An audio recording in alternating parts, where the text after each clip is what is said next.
out of all this. They have been. And by the way, another place has been left out of it, Jim. Detroit, our Weather Channel virtual view technology lets me take you into Hart Plaza in the Motor City. Mostly cloudy, somewhat gloomy for today.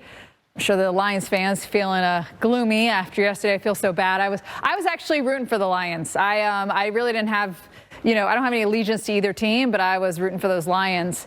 Clippers going to roll out of Canada tomorrow and bring us a little rain, little snow. Temperatures stay mostly in the mid to upper 30s, which is above average. And we need the snow. We're running over 6 inches below average for the season for snow. So let's get to it and show you the forecast here.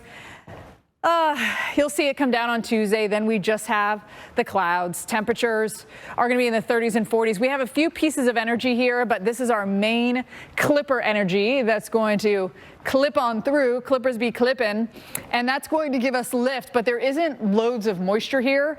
So that means that it's going to be very light accumulation for us here for the snow and the rain and all of this kind of dropping down. Oh, I just thought that would have been so cool because Michigan won, and then if Detroit had also won the Super Bowl. That would have been nice. That would have been nice. That would have been a great story, right? Yeah. Okay. Yeah. Anyway, Next year. Next year. They both can do it, right? Here is the system coming in for your Tuesday morning. So tomorrow morning, your commute might be rough. Temperatures into the 30s across the board for us, even the 40s as we get down into Kentucky, that is. We will see the 40s there. That means we'll see rain, and then this slides into the mid-Atlantic. The Northeast, we stay out of it, and this is really it for the week. We don't have any big powerful systems. We finally have seen a shift because everything has been kind of going from the west to the south to the Northeast, even in the Midwest too, but that is going to change here. 1 to 3 inches for us into the thumb of Michigan. There's Ann Arbor for you, Pontiac, Lansing. Nothing that we can't handle here, but we need a lot more.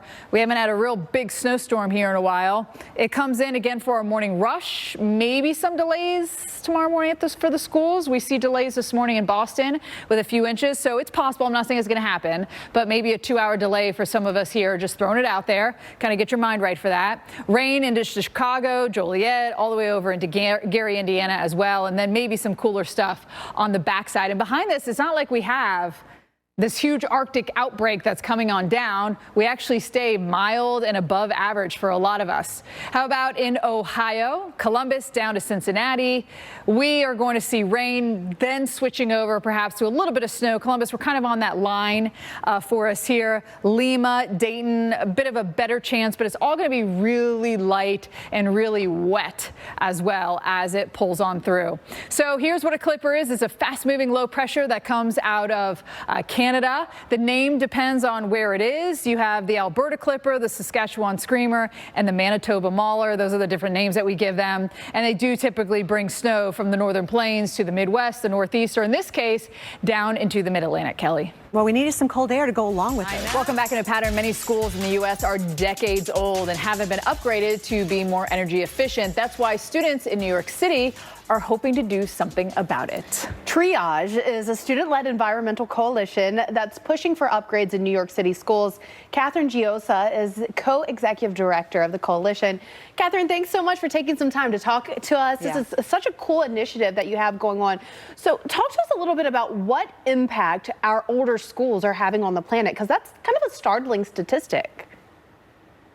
Yeah, thank you so much for having me. When you go to school, you should not have to be worrying about or thinking about those types of things, and you should be safe as well. You did put out a call for students to get involved in the issue. Tell us about the challenge you launched. Exactly. So our challenge is called... So you're a college student now, but what actually drew you to doing this and starting Triage? So I didn't start Triage. You're really but passionate about this. Do you think you'll stay on?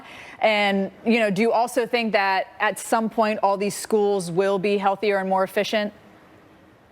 Yes, definitely. I think we have a really great opportunity. Such a good project there. Catherine Giosa from Triage, thanks so much for joining us today. And yeah, for all the work you're doing as well. Yeah. And I love that the name is TREE, capital tree, use triage, which also has a double meaning to it, right? Obviously. So creative, because you hear that and you can kind of have the connotation of what it means already. I love that they're kind of being able to highlight the schools that really need it the most from a student's perspective. Absolutely. For more stories like this, check out Pattern. 25 degrees above that. So, Felicia, Is that warm enough for you? That is warm enough for me. It's about the dew point. I like a little moisture in the air.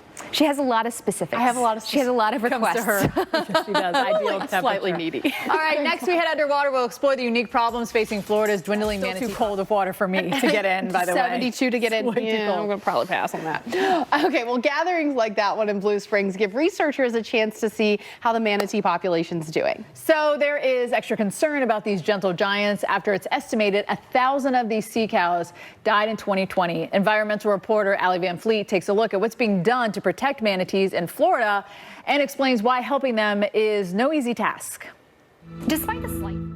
So, you know, another thing about manatees is they often gather by the discharge of the power plants in Yeah, Florida. because it's warm. Yeah, so there are certain places where you can go to like know that you're going to find some manatees. I'm not so sure about swimming, though, in discharge from a power plant. No, and that's part of the problem as well. So it's like they're just trying to stay warm, and I get it, and running into these issues. Exactly. All right, let's go to Molly and talk about the weather. Though, Molly, these things look like dinosaurs to me. They look prehistoric. They do. I don't know how long they've been around, but I feel like they've been around. I've only seen one once. I was out kayaking near like Fort Myers, Sanibel Island. I convinced my mom to come kayaking. She's not a swimmer or anything, and there was a manatee that kept bumping her kayak. Oh no, he just wanted to play. They're very playful.